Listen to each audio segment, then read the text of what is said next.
Presentatornya. Halo, Maaf, presentator.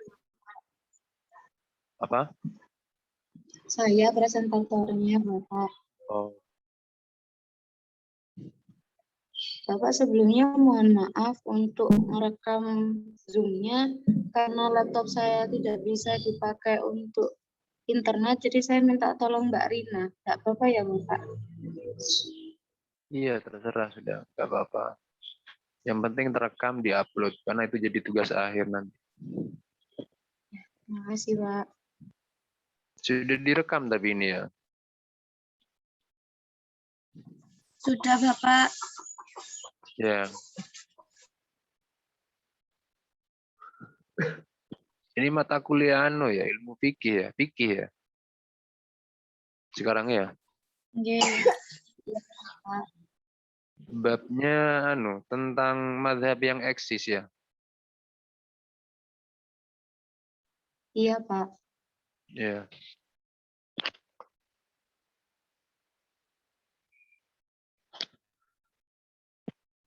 Assalamualaikum warahmatullahi wabarakatuh. Bismillah, alhamdulillah, assalatu wassalamu ala rasulillah, Sayyidina Muhammad bin Abdullah, amma ba'd.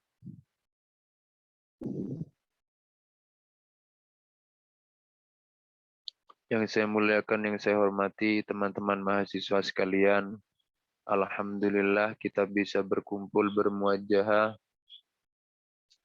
di majelis ilmu meskipun via virtual. Semoga ini tidak mengurangi keberkahan dan kemanfaatan dari apa yang telah kita kaji pada kesempatan kali ini.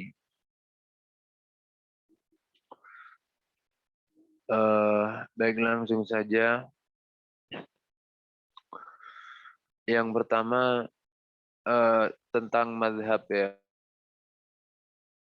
Mazhab itu sendiri apa? Mazhab itu adalah cara pandang imam ya, cara pandang seseorang yang tentunya itu orang yang alim ya. Cara pandang seseorang terhadap satu hukum ya. Yang lalu pandangan itu diikuti oleh segolongan orang ya. Itu mazhab. Jadi nanti ada babnya sendiri ya di akhir itu. Yang itu nanti langsung, insya Allah langsung saya yang ngisi. Betapa pentingnya kita dalam bermadhab. Ya. Karena tidak bisa kita ketika ada permasalahan langsung merujuk ke Al-Quran dan Al-Hadis.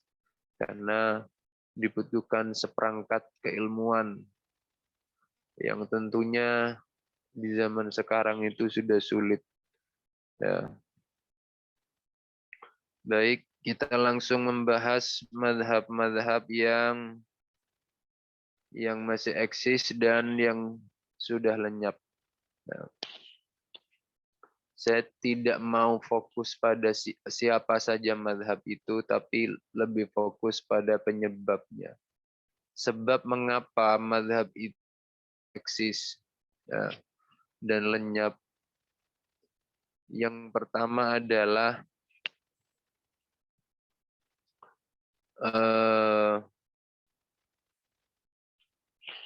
kalau yang masih eksis itu karena murid-muridnya itu rajin mencatat dan menyebarkan ajarannya.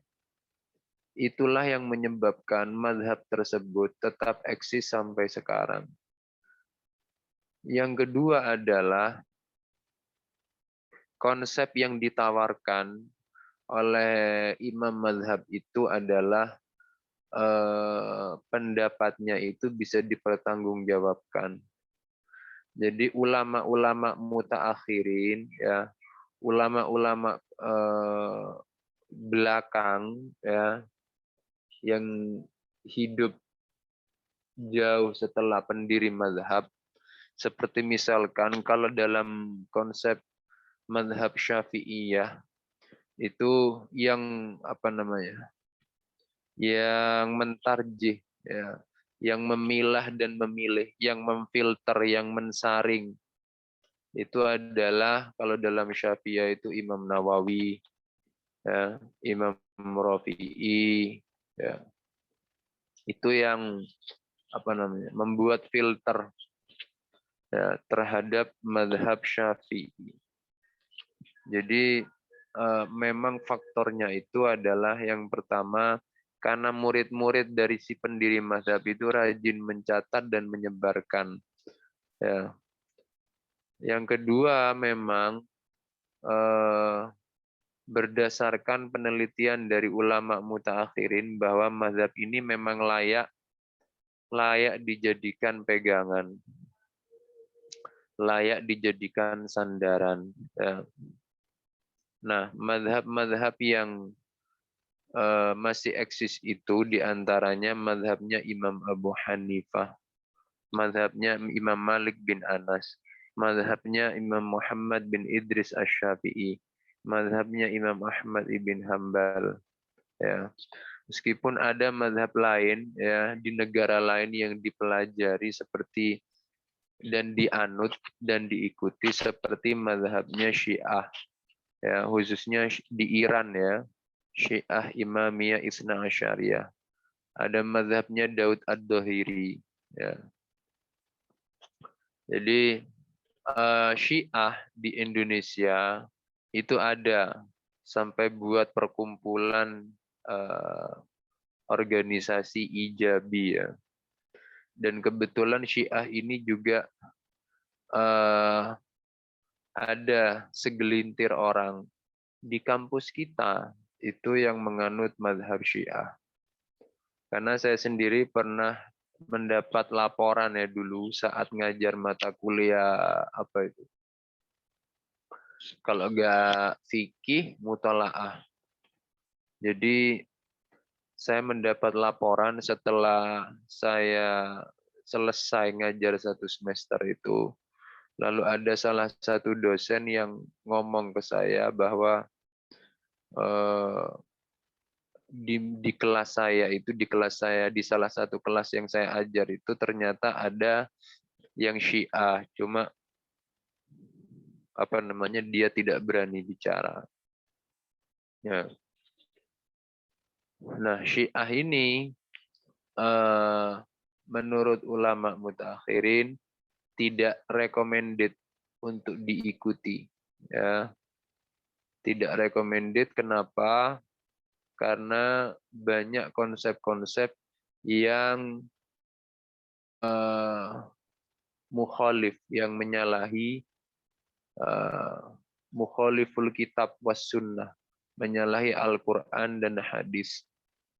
Contoh misalkan seperti yang paling ekstrim itu meyakini bahwa Al-Quran yang ada sekarang itu sudah mengalami tahrif, sudah mengalami perubahan, tidak otentik lagi. Ya. Karena aslinya Al-Quran itu ada 17.000 ayat. Ini versi orang-orang Syiah. Ya, mereka menambahkan ayat ya, buat sendiri yang itu isinya memuji-muji, mengagungkan Sayyidina Ali. Ya. Jadi memang terlalu ini, sampai yang ekstrem itu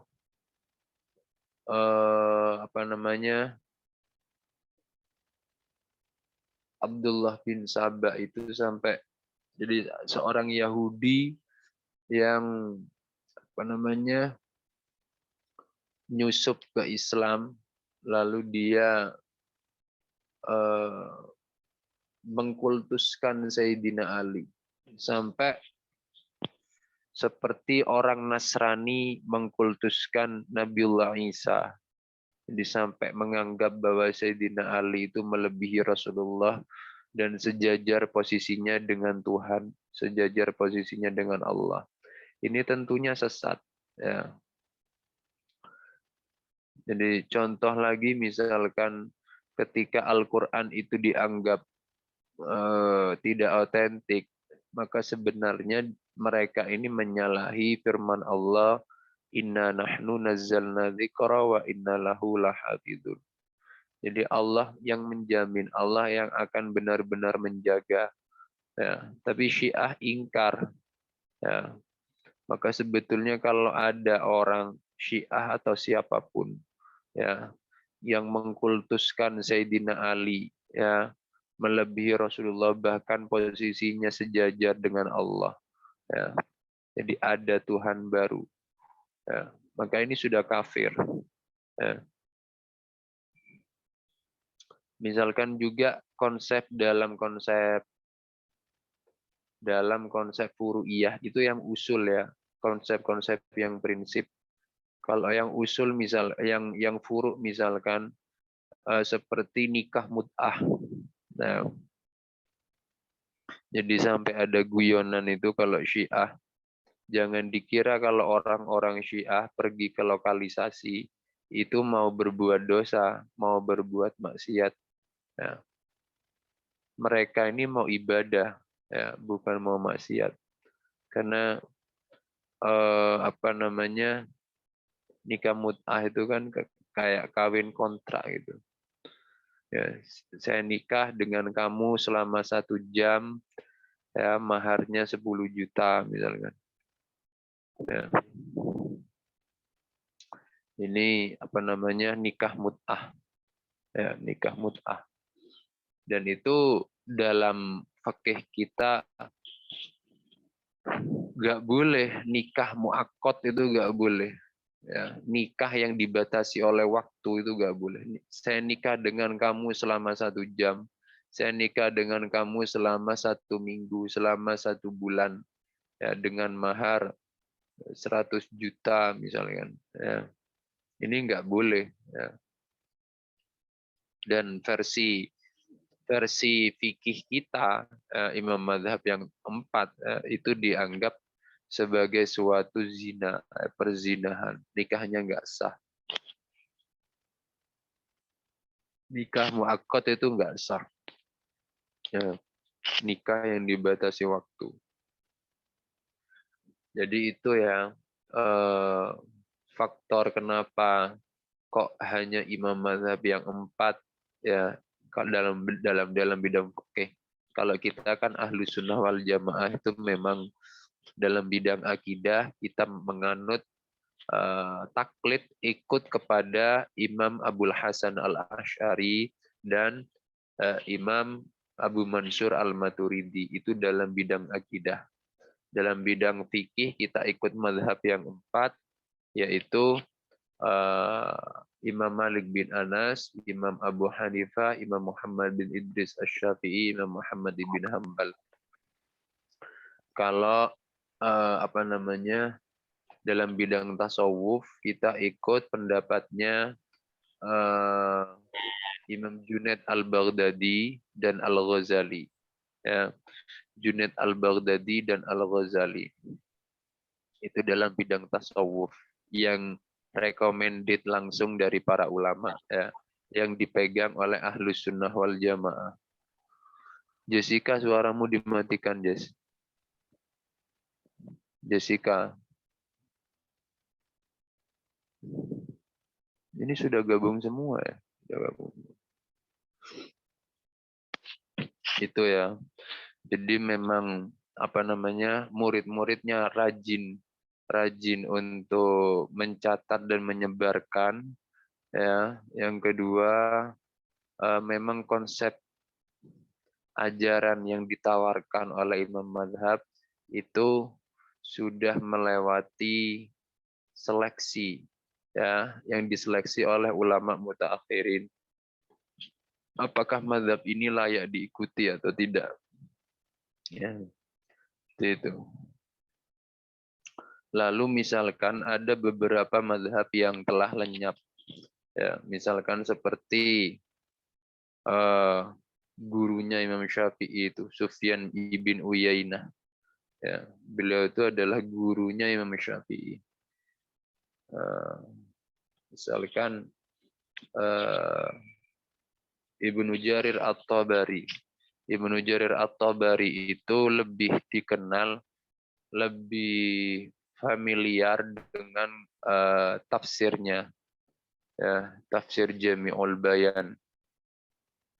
Jadi secara konsep mazhabnya itu tidak diikuti.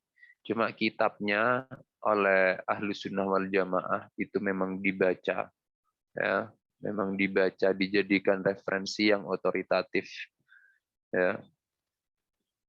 Kalau Syiah beda memang dengan kita. Jadi mereka itu punya kitab usul sendiri, punya kitab hadis sendiri. Kalau kita itu kan kitab hadis yang sahih, as-sahihaini itu kan Bukhari Muslim. Mereka ini punya kitab sendiri, ya, punya kitab hadis sendiri. Jadi kalau mau berdebat, ya, mau berdiskusi, sebetulnya nggak ketemu karena sumber primernya berbeda. Ya. Sumber rujukannya itu berbeda antara kita dengan Syiah, makanya nggak akan ketemu. Riwayat-riwayatnya itu berbeda, ya, sanad-sanad hadisnya itu berbeda. Ya. Syiah itu kalau ada hadis dari Bukhari Muslim yang sesuai dengan mereka, maka itu akan diambil. Kalau enggak, ya enggak diambil. Itu curangnya mereka di sana. Jadi misalkan juga tentang konsep mengkafirkan. Jadi seluruh umat Islam pasca wafatnya Rasulullah, ya, seluruh sahabat itu kafir kecuali 4 sahabat, ya, yang tidak dikafirkan oleh Syiah. Ada namanya Mikdad, ada Abi Dzar Al-Ghifari, ada lupa saya yang 2 itu. Jadi termasuk Abu Bakar, ya, Abu Bakar, Umar, Utsman itu termasuk yang dikafirkan. Ya. Sayyidah Aisyah, ya, Sayyidah Fatimah itu termasuk yang, oh enggak, kalau Fatimah enggak. Jadi Ali, Fatimah, dan Hasan Husain ini yang termasuk Ahlul Bait, ya, yang termasuk keluarganya Rasulullah. Ya. Selain itu bukan keluarganya Rasulullah. Ya. Termasuk Abu Bakar, mertua Rasulullah, itu bukan keluarga Rasulullah. Ya. Termasuk Utsman yang diambil menantu 2 kali oleh Rasulullah, itu bukan keluarga Rasulullah, bahkan dikafirkan. Ya. Padahal Abu Bakar itu kalau kita tahu, beliau itu sampai bergelar As-Siddiq dalam itu kan runtutannya, sebabnya itu dalam peristiwa Isra Mi'raj itu. Karena beliau adalah yang membenarkan. Jadi ketika orang-orang kafir di Mekah dan orang-orang Muslim dikumpulkan oleh Rasulullah setelah Rasulullah touring, ya, setelah Rasulullah melakukan Isra dan Mi'raj, dikumpulkan, diceritakan oleh Rasulullah apa-apa yang telah dialami beliau di 1/4 malam. Ya, jadi hanya dalam waktu 1/4 malam Rasulullah sudah bisa tembus dari bumi sampai ke Sidratil Muntaha. Sampai ke langit ke-7, sampai ke Sidratil Muntaha. Tidak ada yang percaya. Yang kufur tambah kufurnya, yang sebagian yang iman ada yang kembali kufur, ya. Bahkan ada yang lari lapor ke Sayyidina Abu Bakar, ya, lapor bahwa Rasulullah berkata demikian. Apa jawab Abu Bakar? Kalau itu yang berkata Muhammad Rasulullah, aku percaya. Bahkan lebih dari itu aku tetap percaya. Lalu ada yang lapor kepada Sayyidina Ali bahwa Rasulullah telah berita mendongeng. Ya. Ada sampai yang menuduh Rasulullah itu gila karena menceritakan Isra Mi'raj itu. Karena itu ghairu ma'kul. Ya. Jadi sama Sayyidina Ali itu dijawab, ya, dijawab dengan pedang. Jadi bukan dijawab dengan mulut kalau sama Sayyidina Ali, dijawabnya dengan pedang, ditebas lehernya orang itu.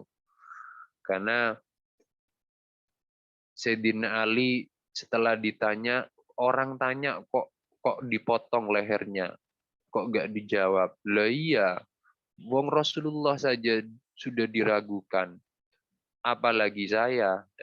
Ya udah tak tebas saja lehernya. Itu. Jadi apa namanya, kembali ke tadi bahwa Syiah itu mengkafirkan seluruh sahabat, padahal Rasulullah dawuh dalam satu hadis itu, ya khairu ummati qarni tsummal ladzina yalunahum tsummal ladzina yalunahum. Sebaik-baik umatku itu adalah qarni, orang-orang yang hidup di zamanku. Siapa itu? Sahabat. Tsummal ladzina yalunahum, dan orang-orang yang hidup setelahnya. Siapa itu? Tabi'in.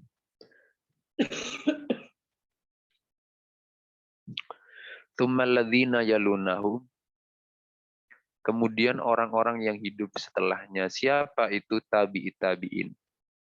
Jadi orang-orang yang hidup pada 3 abad pertama Hijri itu adalah orang-orang yang khairul ummah, ya, umat terbaik. Ini dawuhnya Rasulullah. Jadi sahabat, tabi'in, dan tabi'in. Dalam istilah penggunaan kata ulama juga para pakar itu menggunakan 2 istilah. Ada ulama salaf, ada ulama khalaf. Kalau ulama salaf itu adalah ulama yang hidup di 3 abad pertama, 100, 200, 300 Hijri, itu ulama salaf. Kalau ulama khalaf itu adalah ulama yang hidup setelahnya. Dan imam madhab yang 4 dalam bidang fikih yang kita anut, itu semuanya ulama salaf. Ya. Karena Imam Abu Hanifah, Imam Malik itu apa namanya hidup di 80 dan 90 Hijri. Imam Syafi'i itu lahir 150 Hijri, ya, meninggal 204. Imam Ahmad bin Hambal itu sekitar tahun 230-an Hijri. Ya. Jadi ulama-ulama yang memang hidup di 3 abad pertama dan termasuk khairul ummah. Setelahnya itu dinamakan kalau ada orang yang alim, ya, tergolong ulama yang hidup di setelah 300 tahun, itu disebut ulama khalaf. Itu hanya istilah saja. Seperti misalkan Imam Al-Ghazali, itu wafatnya tahun 505 Hijri, itu termasuk ulama khalaf. Ya. Jadi kalau ada misalkan orang sekarang yang apa namanya mencoba mensejajarkan antara dirinya dengan imam mazhab yang 4 misalkan, ya, maka orang ini belum ngopi mungkin, ya. Kopinya belum diseduh, belum diminum mungkin, ya. Karena seperti ini, ya. Contoh misalkan ada orang mengkritik Imam Syafi'i, ya. Ngapain kita ikut Imam Syafi'i? Lawang sama-sama manusia, ya. Itu. Jadi ada orang-orang sekarang mencoba mensejajarkan dirinya dengan Imam Syafi'i. Ya. Jadi orang ini berarti apa namanya belum ngopi pagi mungkin, ya. Karena Imam Syafi'i itu luar biasa, ya. 7 tahun itu sudah hafal Quran. Umur 10 tahun itu sudah hafal kitab Muwatta. Umur 15 tahun itu sudah jadi mufti. Ya. Jadi apa namanya, dan lahir dari keluarga yang berilmu, dan sanadnya Imam Syafi'i itu muttasil, ya, masih sambung dengan Rasulullah. Ya. Jadi ada satu kisah menarik itu ketika ibunda Imam Syafi'i itu hendak memondokkan, kalau bahasa sekarang ya, menyekolahkan Imam Syafi'i, naruh di pesantren kalau bahasa sekarang itu. Apa pesannya ibunda Imam Syafi'i. Syafi'i sampai di pintu rumah itu Syafi'i, kita ketemu di akhirat ya. Jadi kita ketemu di akhirat. Artinya sampai depan pintu rumah Imam Syafi'i itu, putranya itu, ya, putra tercintanya itu sudah diwakafkan fisabilillah. Jadi kita ketemu di akhirat saja. Ya. Makanya waktu Imam Syafi'i sudah tenar, ya, sudah terkenal, masyhur, ya, Imam Syafi'i izin kepada pengikutnya untuk pulang menjenguk ibunya, sama para pengikutnya itu dibawain unta, dibawain harta, pokoknya sudah banyak. Jadi ketika Imam Syafi'i itu pulang, hampir nyampe di pintu kota, dan sudah menjadi tradisi orang-orang di masa lampau itu, kalau sudah hampir nyampe pintu kota, itu pasti ngutus satu orang untuk memberitahu kepada tuan rumah bahwa sebentar lagi ada tamu. Waktu itu Imam Syafi'i ngutus salah satu muridnya untuk memberitahukan kepada ibundanya bahwa anaknya Syafi'i mau pulang, sudah hampir nyampe di pintu kota. Setelah sampai di si murid ini ke rumahnya ibunda Imam Syafi'i, lalu si ibu ini bilang ke muridnya, Syafi'i bawa apa ke sini? Oh, Syafi'i bawa harta, bawa unta banyak, bawa kuda banyak, ya, dan harta yang lain. Apa jawabnya si ibu Imam Syafi'i? Sampaikan ke Syafi'i, gak usah pulang. Bukan itu yang saya inginkan. Muridnya bingung, ya. Muridnya lapor ke Imam Syafi'i. Wahai guru, jawaban ibu panjenengan seperti ini. Imam Syafi'i tersenyum, ya, tersenyum,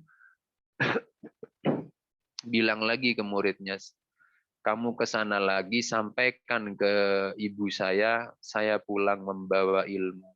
Lalu disampaikan ke ibunya, ya, akhirnya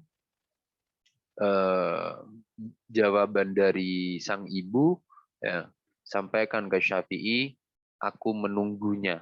Itu. Jadi betapa sangat memprioritaskan ilmu, ya, itu orang-orang dulu, ya. Jadi beda dengan orang sekarang. Pokok sekolah, kuliah, ketok mulai ke mobil, ya, iso gaya oma gede, itu seneng dah. Beda dengan konsep orang-orang dulu yang memang mutlak murni keilmuan. Imam Malik bin Anas, ya. Imam Malik bin Anas itu pernah menjual tiang rumahnya untuk dijual, ya, hasil dari jual tiang rumah itu uangnya dipakai untuk safar, untuk melakukan perjalanan mencari hadis, ya. Saat beliau itu kehabisan bekal, berhenti dulu di satu daerah, di satu kampung, kerja dulu di sana, baru berangkat lagi. Jadi mutlak memang murni, ya, mencari ilmu, ya.